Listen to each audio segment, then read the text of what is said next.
اور لیکن وہ ظاہر ہے اس کو ڈیسائیڈ ہونے دیں، یا اس میں بھی فی الحال ہم کچھ نہیں کر سکتے، لیکن ہم یہ چاہیں گے کہ جو پارٹیز ہیں ان کے جو سربراہ ہیں بہت ذمہ دار لوگ ہیں، اور جو حکومت ہے وہ بہت ذمہ دار ہے. ہم اس بات کی اجازت نہیں دیں گے کہ ڈی چوک میں کوئی اس قسم کی واقعات اور ہنگامہ آرائیاں جیسے کہ پلان کیا جا رہا ہو، کیونکہ اس کے بڑے امپیکٹس ہوتے ہیں، بہت اثرات ہوتے ہیں معیشت پر بھی اور ملک کی خارجہ پالیسی پر بھی، کہ آپ کے ریڈ زون کے حالات کیسے اور کتنے خراب ہیں.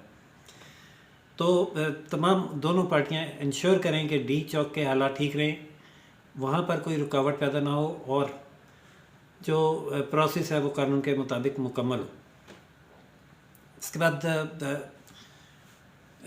ایک ایس ایم پاکستان پیپلز پارٹی کی جانب سے فاروق ایچ نائک نے جب پھر توجہ دلائی اور یہ کہا کہ جناب جو ہم نے جو ریکوزیشن جمع کرائی تھی وہ 8 تاریخ کو تھی، اور اس کے مطابق اجلاس لازم 21 یا 21 کو بلایا جانا چاہیے تھا. اس کے بعد حال خالی پڑا تھا، اس سے پہلے بھی بلا سکتے تھے لیکن نہیں بلایا. یہ ان کی انٹینشن شو کرتا ہے. انہوں نے آئین کے ایک آرٹیکل کو غیر مؤثر یا سبورٹ کرنے کی کوشش کی ہے جس پہ آرٹیکل 6 لگتا ہے. یہ سن کر اٹارنی جنرل صاحب غصے میں آ گئے. بہت ٹھنڈے اور دھیمے مزاج کے آدمی ہیں، لیکن میں بھی حیران ہوا. اور انہوں نے جو اس پر جملہ کہا وہ اس سے زیادہ اس جملے نے سب کو حیران بھی کیا اور ایک موقع بھی دیا. انہوں نے کہا کہ آرٹیکل 6 کی بات کر رہے ہیں آپ، آرٹیکل 6 جس پہ پہلے لگ چکا ہے، پہلے اس کو امپلیمنٹ تو کروا لیں. یہ انہوں نے بڑے تنزیہ اور غصے میں کہا. یعنی یہ کس کے لیے کہا، میں ناظرین کو بتاؤں کہ جیسے میں اپنے پہلے وی لاگز میں بتا بھی چکا ہوں، اگر آپ پچھلے میرے وی لاگز دیکھیں 2-3 دن کے آرٹیکل 6 کے حوالے سے، اس میں بتا چکا ہوں کہ جنرل ریٹائرڈ پرویز مشرف جو کہ سابق صدر تھے، انہوں نے ججز کو ایمرجنسی پلس لگا کر کام سے روک دیا تھا. یعنی صرف ایک شک کو غیر مؤثر کیا تھا، اور اس پر وہ مقدمہ چلا آرٹیکل 6 کا، اور انہیں سزائے موت ہوئی جس کی اپیل سپریم کورٹ میں 2 سال سے پینڈنگ ہے. اس کی طرف اشارہ کرتے ہوئے اٹارنی جنرل نے بڑے تنزیہ کہا کہ جس پہ لگ چکا ہے پہلے اس پہ تو امپلیمنٹ کروا لیں. یہاں میرا سوال ذاتی یہ ہے کہ اٹارنی جنرل صاحب یہ طنز کس پہ تھا؟ سپریم کورٹ میں جس میں آپ کھڑے تھے اور جہاں یہ اپیل پینڈنگ ہے اور اب تک 2 سال میں سماعت کے لیے مقرر نہیں ہو سکی، یا اس آئینی نظام پر جو اس وقت آپ کے ہاتھ میں ہے، حکومت آپ کی ہے اور آپ نے یہ درخواست دے کے اس کی اپیل کا جلد فیصلہ کروا کے اس کو امپلیمنٹ یا بری کروانا ہے، آپ نے نہیں کیا. تو امپلیمنٹ کون کروائے، یہ اپوزیشن یا وہ سپریم کورٹ بار کے صدر احسن بھون؟ انہوں نے فوراً اور پرومپٹلی تمام وکلاء نے اٹارنی جنرل کو ریورٹس نے یہ جواب دیا کہ حکومت آپ کی ہے جناب، آپ کو امپلیمنٹ کرنا ہے، آپ کریں امپلیمنٹ. لیکن یہاں پھر جسٹس عمر عطا بندیال نے انٹروین کیا اور کہا کہ خالد اٹارنی جنرل صاحب بہت ٹو دی پوائنٹ بات کرتے ہیں اور ہمیشہ درست بات کرتے ہیں. جب یہاں ہوتے ہیں تو ہمیں خوشی ہوتی ہے کہ وہ ہیں، اور آپ بہتر ہے کہ اپنے ریفرنس پر آئیں. ریفرنس میں انہوں نے پڑھ کر سنایا کہ یہ 4 سوال آتے ہیں. ایک سوال تو یہ ہے کہ جو رکن پارٹی کے ٹکٹ پر منتخب ہوتا ہے کہ کیا وہ پارٹی سے انحراف کر سکتا ہے، اور اگر پارٹی سے وہ واضح طور پر پہلے ہی انحراف کر دے تو کیا پارٹی اس کو ووٹ الیکشن میں ووٹ تحریک میں ووٹ ڈالنے سے روک سکتی ہے پارلیمنٹ میں، اور کیا اگر وہ ووٹ کاسٹ کر دے ایسا ووٹ جس کی ایک سزا مقرر ہے کہ وہ ڈی سیٹ ہو سکتا ہے اور اس کے نتیجے میں وزیر اعظم اپنے عہدے سے جا سکتا ہے، تو کیا اس ووٹ کی کیا حیثیت ہوگی، کیا وہ کاؤنٹ ہونا چاہیے، اور اس ووٹ کے کاسٹ ہونے کے نتیجے میں جو نااہلیت ہوگی وہ کیا ایک سیشن کے لیے ہونی چاہیے، ایک الیکشن کے لیے ہونی چاہیے، یا تا حیات ہونی چاہیے. لیکن جسٹس عمر عطا بندیال نے کہا کہ یہ ایک ایسا سوال ہے جو ظاہر ہے جو صدر مملکت نے ہمیں ریفرنس بھیج دیا اس پہ. ویسے تو ہمیں پارلیمنٹری افیئرس میں انٹروین نہیں کرنا چاہیے، اور بہتر یہ ہوتا کہ آپ لوگ اپنے معاملات پارلیمنٹ ہاؤس میں طے کریں. لیکن جب صدر ایک ریفرنس بھیج دیتے ہیں تو ہم آئین کے تحت پابند ہیں کہ اس کو سنیں اور اس پر جو بھی ہماری سمجھ کے مطابق اس کی تشریح ہو یا جواب بنتا ہو وہ ہم دیں.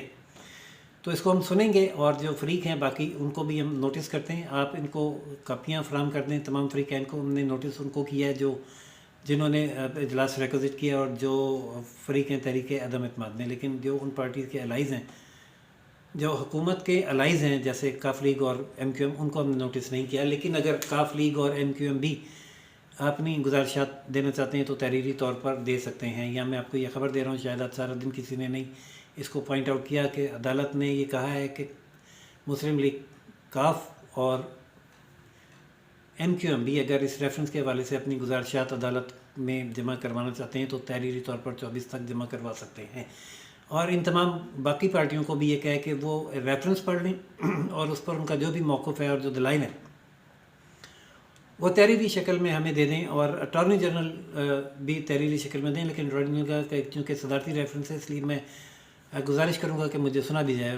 عدالت نے کہا آپ کو سنیں گے بھی، لیکن تحریری طور پر ہم اس لیے مانگ رہے ہیں کہ بعد میں ہمیں جب رائے قائم کرنے لگیں تو ہمارے سامنے ایک تحریری آرگومنٹس موجود ہوں اور ہمیں یہاں نوٹنگ نہ کرنی پڑے.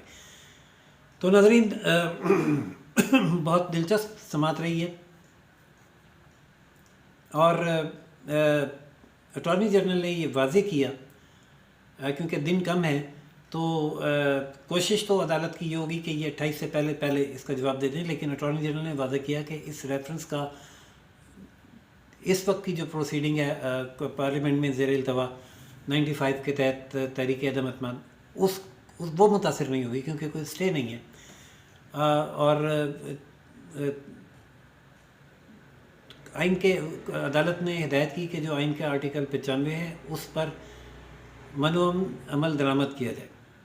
یہ اجلاس 21 کو کیوں نہیں بلایا، 25 کو کیوں بلایا گیا، اس کے بارے میں کچھ تفصیلات بھی شاید اسپیکر نے بیان کی ہیں، اور وہ فی الحال میٹیریل ہمارے سامنے نہیں ہے. وہ ہم ہوگا تو دیکھیں گے. وہ جب عدالت کو پیش کیا گیا کہ اور یہ بتایا گیا کہ یہ جو 2 وجوہات بیان کی گئی ہیں یہ ناقابل قبول ہیں اور لغو ہیں.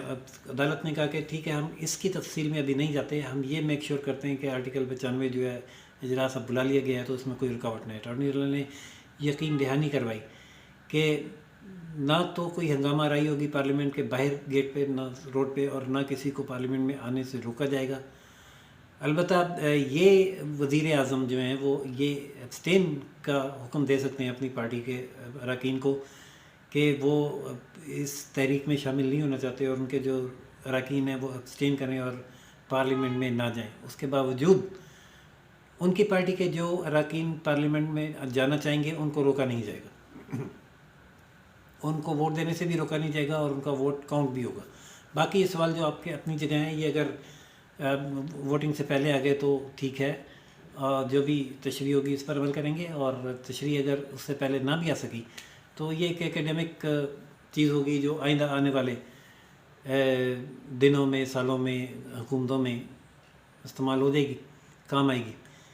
تو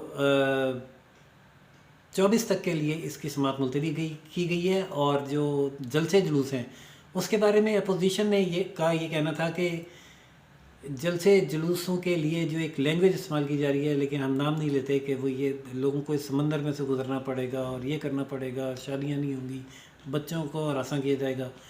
یہ وہ اشتعال انگیزی ہے جو پھیلائی جا رہی ہے، جس سے ملک میں ایک تناؤ کی کیفیت پیدا ہو رہی ہے. اور اگر یہ اپنا جلسہ لے کے آئیں گے ڈی چوک میں پارلیمنٹ سے تو ہم بھی اپنا جلسہ لے کر آئیں گے، اور ہم پارلیمنٹ سے اتنے ہی فاصلے پر ہوں گے جتنے فاصلے پر یہ حکومت ہوگی. اس کو جسٹس عمر عطا بندیال نے کہا کہ اس کی ہم اجازت نہیں دیں گے کہ ڈی چوک میں یا ریڈ زون میں کسی قسم کی کوئی ہنگامہ آرائی ہو، چاہے وہ حکومت کی جانب سے ہو یا اپوزیشن کی جانب سے ہو. دونوں پارٹیاں اپنی اپنی ذمہ داری کا مظاہرہ کریں اور جلسے بے شک کریں، پرامن کریں، اور جہاں ان کا جی چاہتا ہے کہیں اور دور جا کر کریں. تو عدالت کو بتایا گیا کہ انتظامیہ سے اگر رابطے کیے جا رہے ہیں، دونوں پارٹیز انتظامیہ کے ساتھ بیٹھیں اور طے کر لیں کہ کون سی پارٹی کس جگہ جلسہ کرے گی وہ کرے. جو آرٹیکل 95 کا پروسیس ہے، یعنی اجلاس بلایا جانا، پھر اس میں قرارداد پیش ہونا، پھر اس میں پارلیمنٹیرینس کا آنا اور ان کی ووٹنگ ہونا، اس میں کسی قسم کی کوئی رکاوٹ پیدا نہیں کی جائے گی. ریفرنس آیا ہے، سوال اہم ہے، تو جسٹس عمر عطا بندیال نے کہا کہ اس کے لیے ہمیں بینچ لارجر بنانا پڑے گا. اور لارجر بینچ اس کو سنے گا اور پھر وہ اپنی رائے دے گا، جو بھی رائے دے۔ اب جو امپورٹنٹ چیز ہے اس میں وہ یہی ہے کہ کیا ووٹ کاؤنٹ ہوگا یا نہیں، نمبر ایک، اور نمبر دو ڈسکوالیفیکیشن جو ہے وہ تاحیات ہوگی یا ایک سیشن کے لیے ہوگی۔ اس کا ناظرین 24 کو سماعت ہے، توقع ہے کہ شاید 5 ممبر بینچ ہو، وہ بینچ جو بنے گا اس کے نام سے آپ کو آگاہ کریں گے۔ جو سماعت ہوگی اس کا بھی آنکھوں دیکھا حال سنائیں گے، اسی طرح تفصیل کے ساتھ میں آپ کی گوش گزار کروں گا، اور پھر جو فیصلہ آئے گا وہ تو پھر دنیا دیکھے گی، اور سارا پاکستان کا میڈیا چیخ چیخ کر بتا ہی رہا ہوگا، اس میں بھی شامل ہوں گا۔ ناظرین تب تک کے لیے اجازت دیجیے۔ روشن پاکستانی سے راشد بھی کو چینل لائک سبسکرائب اور شیئر کرنا نہ بھولیے۔ اللہ حافظ۔